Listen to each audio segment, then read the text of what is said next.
Hello everyone, in this video series we are going to look at the writing task 2. So as always in the first video we are going to look more at the general structure, the evaluation criteria and some general tips to start. The criteria for the task 2 are the same as the task 1. So the relevance of the response, if you actually respond to the delivery and to what is asked from you, the coherence and cohesion of your text, the lexical resources, your vocabulary, and of course grammar and spelling.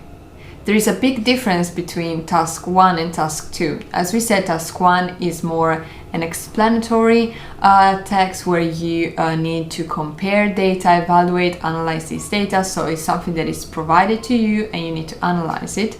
In this case, they ask you for a response. It could be a point of view, it could be an argument, it could be a solution to a possible problem, it could be analyzing the pros and cons of a certain topic. In this case, you need to write 250 words. And as you know, the task 2 has much more points than task 1. So you will spend more time in the second part of the writing. Remember that also here you cannot write bullet points or a list of notes, but it has to be a very connected and cohesive text throughout. You will need to have a thesis and argue and defend your thesis and also use suitable example to support it. A very important thing that we're going to look in more details in the next videos is reading the delivery. Most of the students fail their writing task 2 because they do not really read in depth the delivery and they do not understand what to focus on. So there are some general topics that the delivery will cover. For example, it could be computer.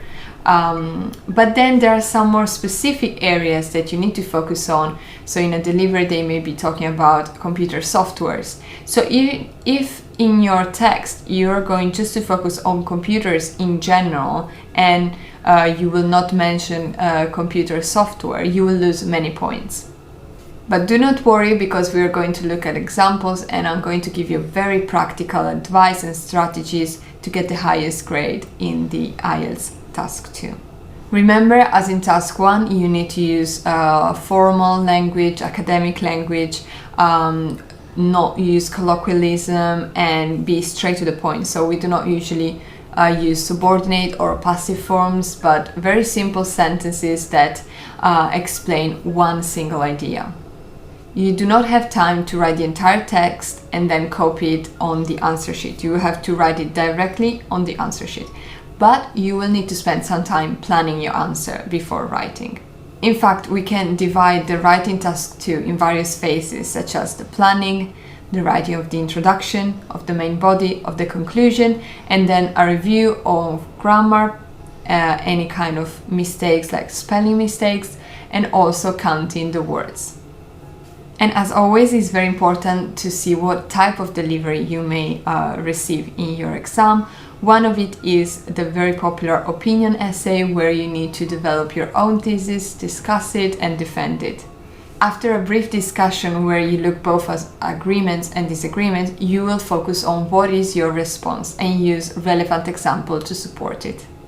Another type of delivery could be a problem solution. So they discuss and they write about a problem and you need to find a solution or a possible solution to that problem. Again, do not write a shopping list, but just focus on 2 or 3 possible solutions to the problem that is expressed in the delivery.